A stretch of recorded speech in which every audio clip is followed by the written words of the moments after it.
무릇 자기를 높이는 자는 낮아지고, 이런 제목으로 누가복음 강해를 이어가겠습니다.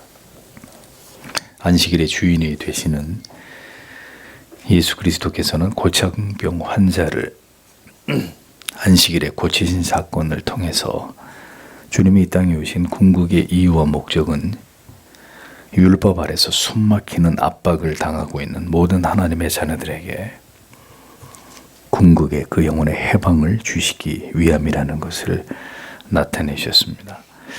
영혼을 구원하는 일에는 전혀 관심이 없고 오직 율법주의의 강박 속에서 오늘도 자기 자신뿐 아니라 다른 사람의 영혼까지도 천국에 들어갈 수 없도록 가로막고 있는 자들에게 주님께서는 무엇보다 중요한 것은 하나님과 영혼 사랑이 거세된 율법주의가 아니라 한 영혼을 구원과 영생으로 인도하는 일인 것을 주님은 분명히 그들에게 그것을 교훈해 주셨습니다.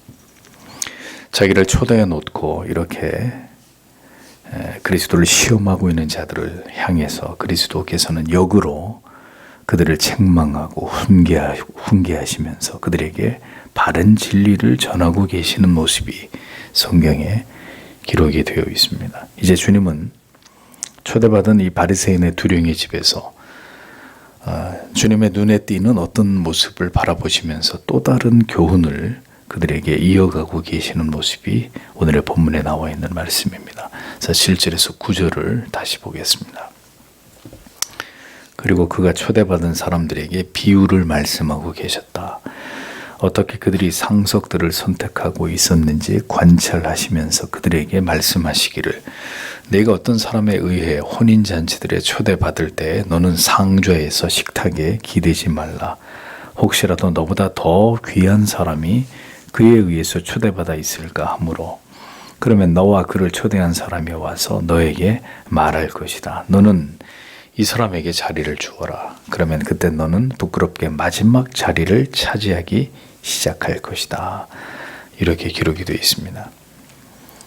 바리새인의 식사 초대에 참석한 자들이 속속들이 그 집에 도착해서 이제 그들이 보여주는 작태들을 주님은 조용히 관찰하고 계셨습니다.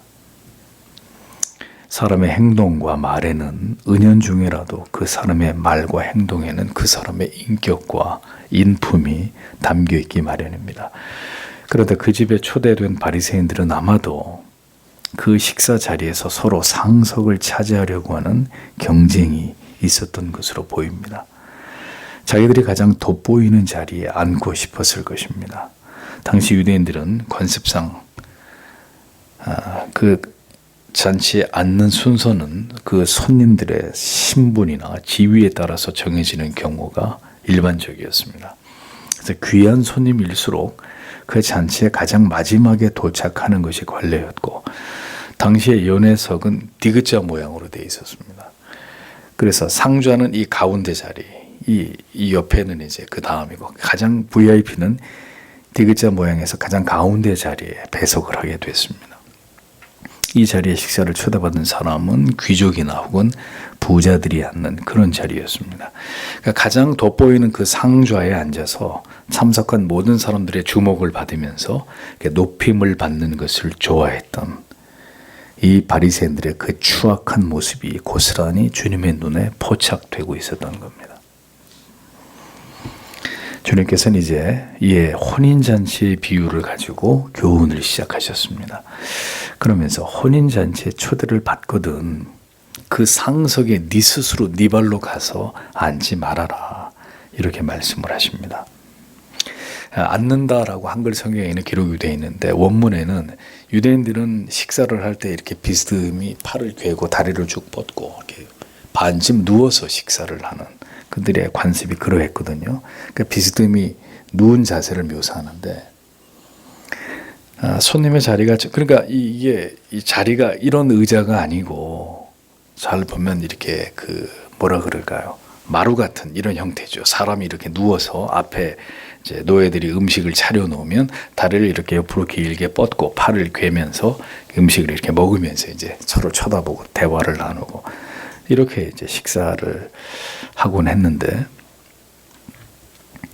그러니까 누운 자세를 묘사한다는 겁니다. 그러니까 손님의 자리가 정해져 있는 혼인잔치 같은 곳에 갔을 때 이제 그렇게 의뢰의 자신이 상석에 이렇게 이제 앉아야 된다고 생각해서 그 주인이 허락도 하지 않았는데 상석에 앉게 되면 주인에게 네 자신보다 더 중요하고 높은 사람이 오게 되었을 때 주인이 너한테 와서 미안하지만 자리를 좀 비켜달라고, 그대보다 더 나에게 중요한 손님이 오셨기 때문에 자리를 비켜달라고 요구하게 될 것이고, 그러면 너는 부끄러움을 느끼면서 말석에 가서 앉게 되는 수치를 겪게 될 것이다. 이렇게 말씀을 하신 것입니다. 그러니까 이 말씀은 철저한 선민의식을 가진 유대주의자들은 어떤 의식을 가지고 있었겠습니까? 자기들이 하나님 앞에서 가장 높임을 받을 거라는 착각들을 가지고 있었다는 거죠. 천국에 가면 이 땅에서도 우리가 선민, 하나님의 백성으로 가장 우두머리지만 천국에 가서도 우리가 하나님 가장 가까운 곳에 우리의 자리는 천국에서도 그 자리가 우리의 자리일 것이다. 이런 생각들을 유대인들이 하고 있었다는 겁니다. 천국에서도 가장 최고의 자리에 앉을 것이다. 그런 오만함들이 이스라엘 백성들에게 있었다는 거죠. 예수님의 제자들 보십시오. 역시 주님이 십자가에서 죽으실 날이 머지않은 그 가운데서도 뭐 했습니까?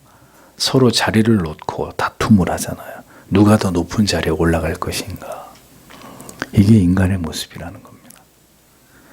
인간은 누구나 대접받는 것을 좋아합니다. 그 싫어하는 사람이 어디 있어요? 높임을 받는 것을 좋아하고 사람들의 주목을 끄는 것을 즐거워합니다. 만약 그런데 이러한 자기 자존심에 상처를 입게 되면 어떻게 해요? 불같이 화를 내게 되고 못 참는 거예요. 누군가가 내 자존심을 건드렸다. 어느 놈이든지 걸리기만 해봐라.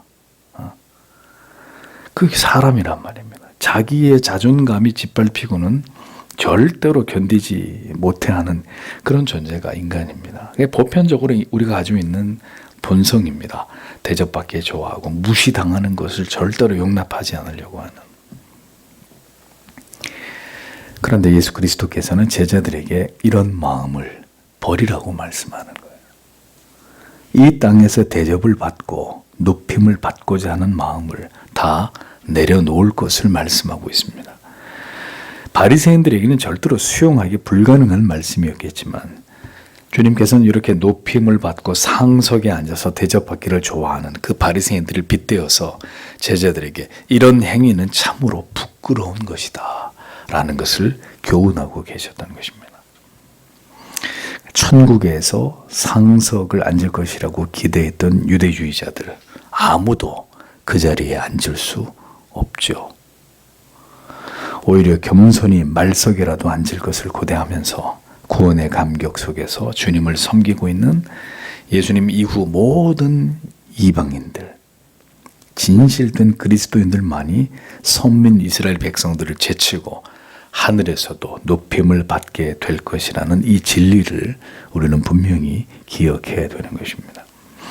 그러니까 주님의 말씀은 스스로 자기를 높여서 상석에 앉으면 이 같은 굴욕과 수치를 당하게 된다라는 것을 교훈하신 것입니다. 그러니까 언제나 주님 앞에서 우리는 우리가 받은 은혜에 대해서 언제나 겸손한 마음과 겸비한 태도를 갖는 것이 아름다운 모습이라는 거예요. 나 같은 죄인을 구원해 주신 하나님의 은혜. 나 같은 자가 어찌 감히 상석에 앉겠는가? 상석에 앉을 자격이 없다고. 이 세상에서 내가 예수 때문에 높임을 받을 수 있는 어떤 이유도 내겐 없다고 이렇게 생각하면서 언제나 우리 자신을 십자가 앞에서 그렇게 여기도록 그렇게 생각하고 마음 먹는 것이 지혜로운, 진정한 지혜로운 처신인 것을 주님은 가르치신 것입니다. 이어지는 주님의 교훈을 보십시오. 10절 11절 도리어 네가 초대받을 때 너는 가서 끝자리에서 식탁에 기대라. 그러면 너를 초대한 사람이 올 때 너에게 말할 것이다. 친구여 너는 더 높이 올라가라. 그때 너와 함께 식탁에 기댄 모든 사람들 앞에서 너에게 영광이 있을 것이다. 왜냐하면 자신을 높이는 모든 자가 낮추어질 것이고 자신을 낮추는 자는 높여질 것이기 때문이다 라고 주님은 말씀하셨습니다. 앞에 상황과 정반대의 처신을 주님이 말씀하셨습니다. 청함을 받았을 때는 차라리 네가 그 집에 도착하자마자 상석을 찾는 게 아니라 말석으로 가라. 말석으로. 디귿자 모양으로 자리가 돼 있으니까 말석은 어디겠어요? 저 끝이잖아요. 저 끝. 말석에 앉아라. 어리석은 자들이 자기들의 분수도 모르고 주제도 모르고 스스로 자기를 높였다가 망신을 당하는 것보다는 그런 것에 마음을 두지 말고 대접받기를 원하거나 높임을 받거나 주목을 받고자 하는 이런 마음 다 내려놓고 네 스스로를 가장 낮은 자리에 앉혀라. 주님이 그렇게 말씀하십니다. 사람의 높고 낮음은 누가 판단하는 것입니까? 내가 판단하는 거예요? 다 꿇어. 어디 너희들 같은 것이 감히 이렇게 내가 내 자신을 그렇게 평가하는 겁니까? 지극히 어리석은 것입니다. 사람의 높고 낮음의 가치는 하나님이 판단하시는 것이고 하나님이 그를 끌어내려서 그를 낮추고자 하시면 수모를 당하는 것이고 반대로 하나님이 그를 높이고자 하신다면 영광을 얻게 되는 것임을 주님은 교훈하셨습니다. 어리석은 바리새인이 스스로를 높이고 존귀 여기려고 하는 모습을 주님께서는 이렇게 지적하시면서 그와 반대로 자기를 낮추는 자에게 하나님이 부여하시는 영광과 높임이 있다는 사실에 대해서 주님은 말씀하고 계셨습니다. 자기를 스스로 높이려는 자만큼 성경은 어리석은 사람이 없다고 얘기합니다. 스스로 자기를 높이려고 하는 자 반드시 추락해서 낮아질 것이고 자기를 낮추려고 한없이 낮추려고 하는 자 하나님에 의해서 기어이 그는 높임을 받게 된다. 영광이 있다. 주님이 그렇게 말씀하십니다. 성도 여러분, 우리가 자랑할 게 뭐가 있어요? 하나님의 자녀 되게 하셔서 이 세상에서 그저 내 잘난 멋대로 살아가는 것으로 만족하던 우리를 하나님이 우리에게 은혜를 주셔서 그의 아들을 믿게 하시고 우리가 얼마나 추악한 죄인인지를 우리의 실존을 깨닫게 하셔서 그런 죄인을 향해서 하나님이 얼마나 큰 은혜와 사랑을 베풀어 주셨는지를 우리에게 보이시지 않았습니까? 그럼 신자에게 도대체 자랑할 게 뭐가 있어요? 오직 예수 십자가만 자랑하는 게 그리스도인의 도리 아닙니까? 뭘 자랑하시려고요? 뭘 도대체?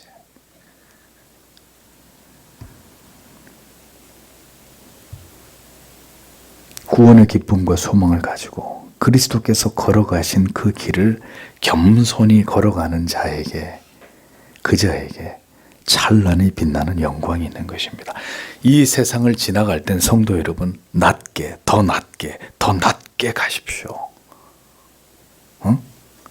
이 세상을 지나가는 동안 여러분이 더 높게 더 여러분들이 주목받고 높임을 받으려고 하는 그것을 추구하시면 하늘나라 가서 지극히 낮은 자가 되는 것이고 이 땅에서 낮게 더 낮은 것을 지향하면서 그렇게 그리스도만 높이는 삶을 살면 뒤에서 말씀하십니다. 하늘에서 그에게 상이 주어진다. 하늘에서 그가 높임을 받는다. 주님이 말씀하십니다. 근데 그리스도인들이 거꾸로 가려고 이 땅에서 예수 믿고 잘 되고 대박 나고 그래서 예수 믿고 저렇게 복 받았다 이렇게 자랑하고 이런 거 한없이 부러워하고 이름도 없이 빛도 없이 묵묵히 조용히 하나님만 아시도록 이렇게 교회 섬기는 거 별로 매력 없이 생각하고 그냥 어떻게 살아도 자기 이름이 나고 높임을 받는 것만 너무너무 좋아하는 그리스도의 가르침과 정면으로 위배되는 삶을 신앙을 우리가 이 땅에서 그렇게 행하면서 살려고 하는 것은 아닌지를 돌아볼 필요가 있는 겁니다.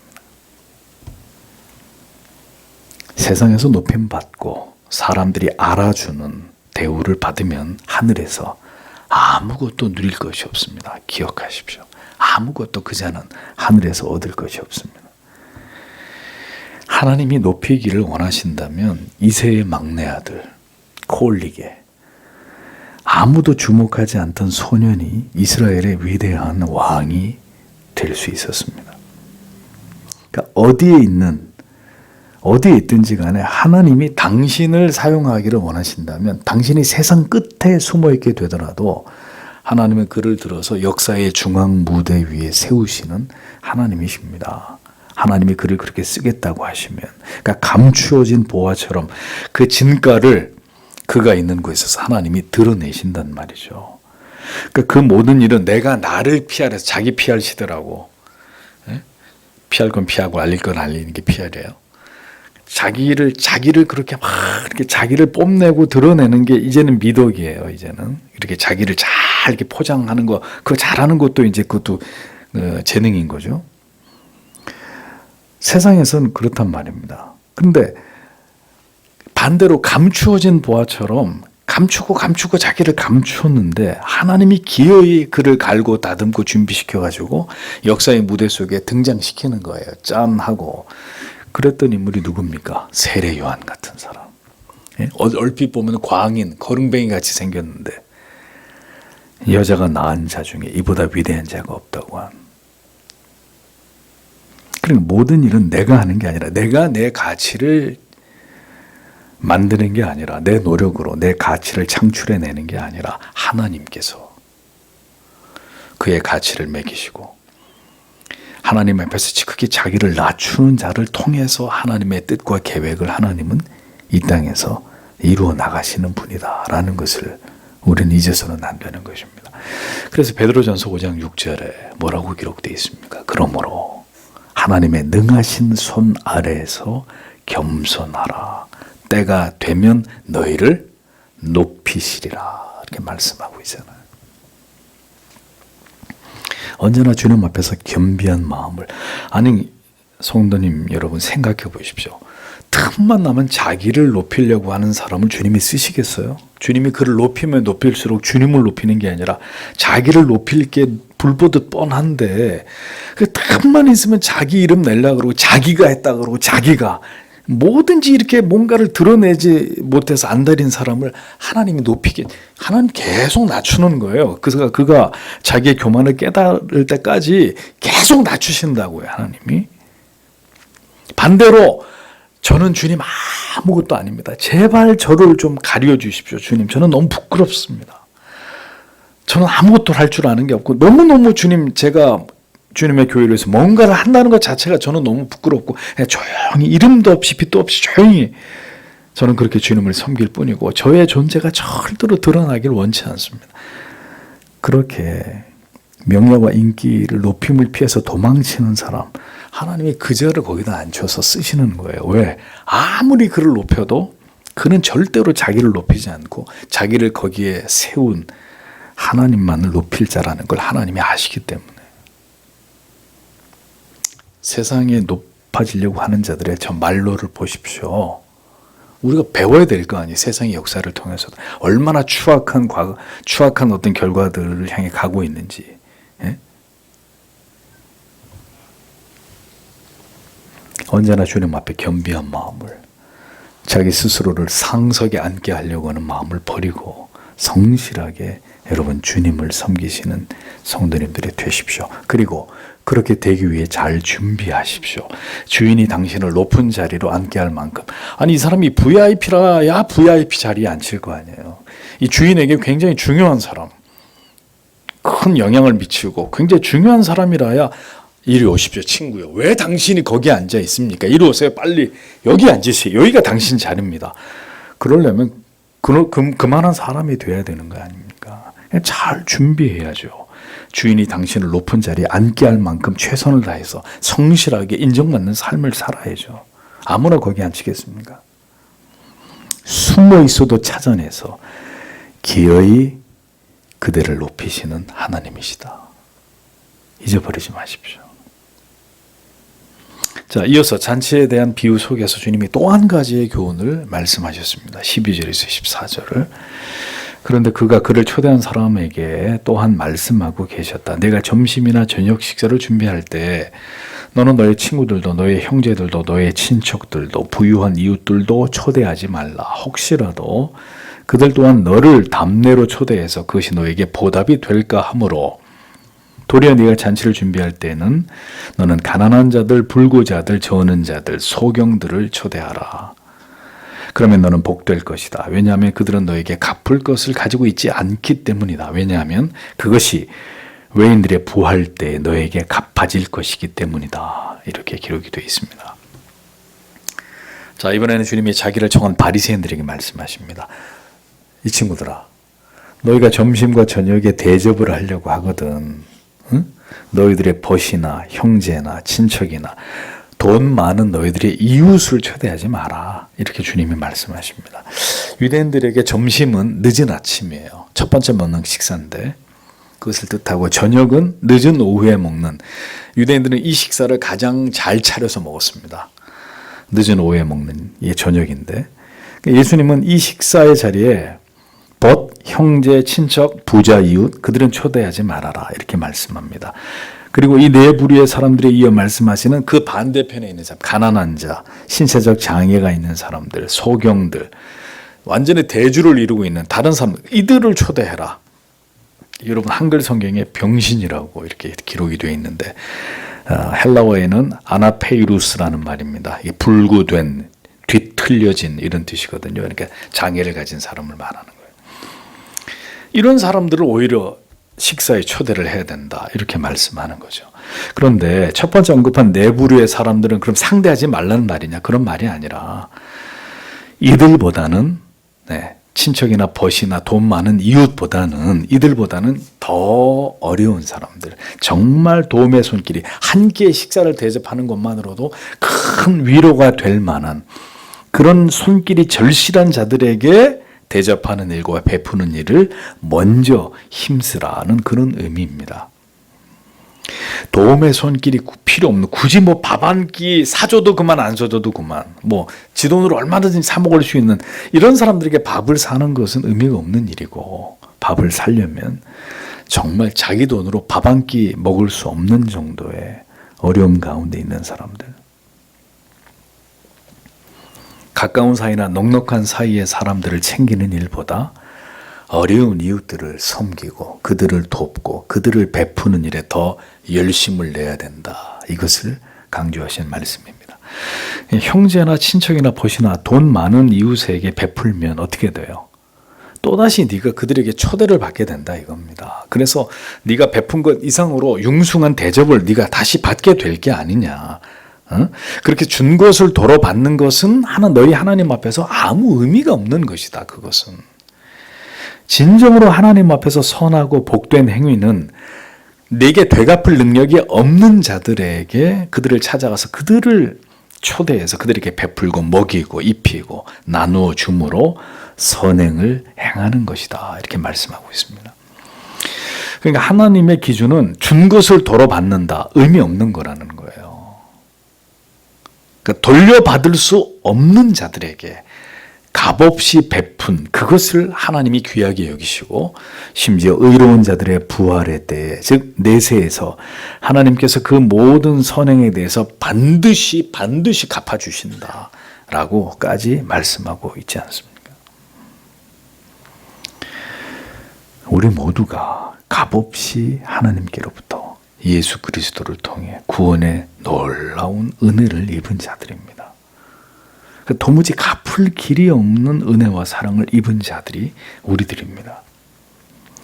우리가 그런 하나님의 사랑과 긍휼을 입은 자임을 안다면 우리 또한 대가 없이 어렵고 힘들고 고통당하는 자들, 나에게 다시 뭔가를 보답할 능력이 전혀 없는 하나님 앞에 우리가 그런 존재 아닙니까?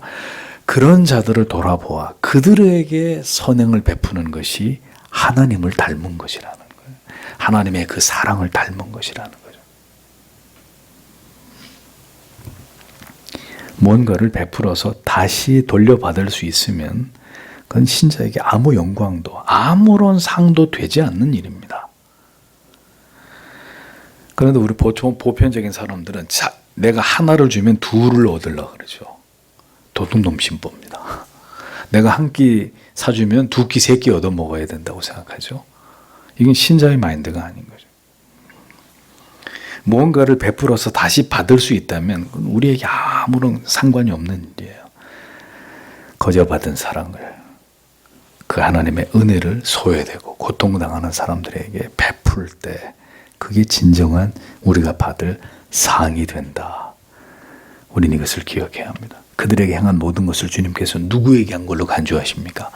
주께 행한 것으로 간주하시는 분이십니다.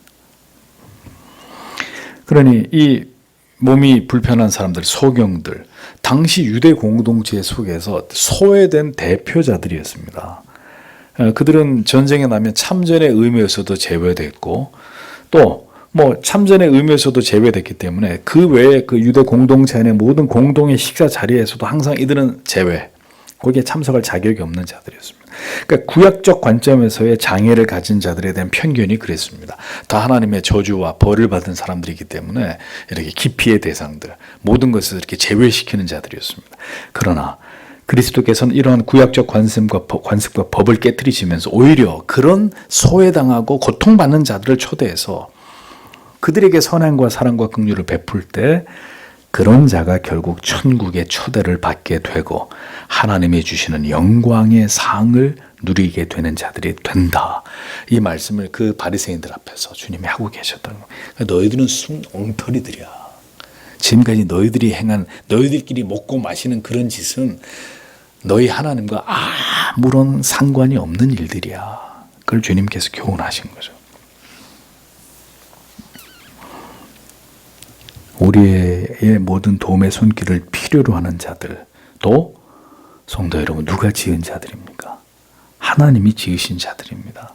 우리는 온전한 몸을 가지고 있지만 온전하지 못한 몸을 가지고 있다. 그 존재도 하나님이 지으신 피조물들입니다. 하나님이 지으신 사람들. 그러면 뭔가 우리가 인간이 다 알 수 없는 하나님의 놀라운 뜻과 이유가 있어서 이 세상을 살아가는 동안에 어떤 사람은 장애를 갖고 어떤 사람은 가난하고 이런저런 육신적, 정신적 불편함을 안고 살아가는 자들이 된 거 아니에요. 하나님의 뭔가 뜻이 우리가 알지 못하는. 그런데 그들을 멸시하고 업신여긴다는 것은 뭘 뜻합니까? 그들을 지으신 하나님을 향해서 우리가 동일하게 행하는 것이나 마찬가지라는 거예요. 그래서 신자는 더 힘을 써서 갚을 능력이 없는 자들에게 베풀고 나누고 그들을 섬기는 일에 힘써야 한다고 주님이 말씀하신 것입니다. 무엇인가를 이 땅에서 바라고 그렇게 행하는 것이 아니라 우리는 모두 거저받은 자들로서 마땅히 하나님 앞에 우리가 행할 의무를 다하는 이런 그리스도인이 되어야 한다는 것입니다. 그런데 여러분, 이 모든 일을 행하는 것에 있어서도 이게 우리의 마음과 생각에서 자연스럽게 나옵니까? 죄인들의 마음과 생각에서 언제나 이런 선한 마음과 생각이 우리 마음 안에서 저절로 막 나지 않지 않습니까? 결국은 우리가 받은 넘치는 사랑, 받을 자격이 없는 나 같은 자에게 임한 하나님의 은혜, 이런 것이 우리 안에 충만할 때 그 값없이 받은 것을 누군가를 향해 값없이 줘야 한다라는 거룩한 부담을 갖게 되는 거잖아요. 그러니까 은혜를 받지 못하면 우리가 그리스도로부터, 하나님께로부터 어떻게 역임을 받은 자들인지를, 그 사실에 대한 매일매일의 감격과 감사와 감동이 없으면 우리가 어떻게 대가를 바라지 않고 다른 사람들에게 선을 행할 그런 생각과 마음을 갖는 것이 자연스럽겠습니까? 어려운 일이 될 수밖에 없는 거죠.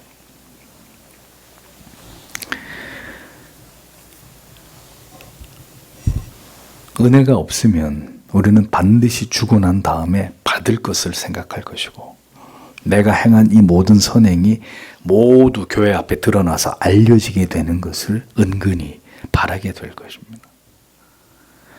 주님은 그래서 내 오른손이 행한 일을 왼손이 모르게 하라, 구제에 대해서 이 원리를 말씀하셨잖아요. 은밀한 중에 보시는 이가 모든 것을 다 갚아주신다고 말씀하고 있지 않습니까?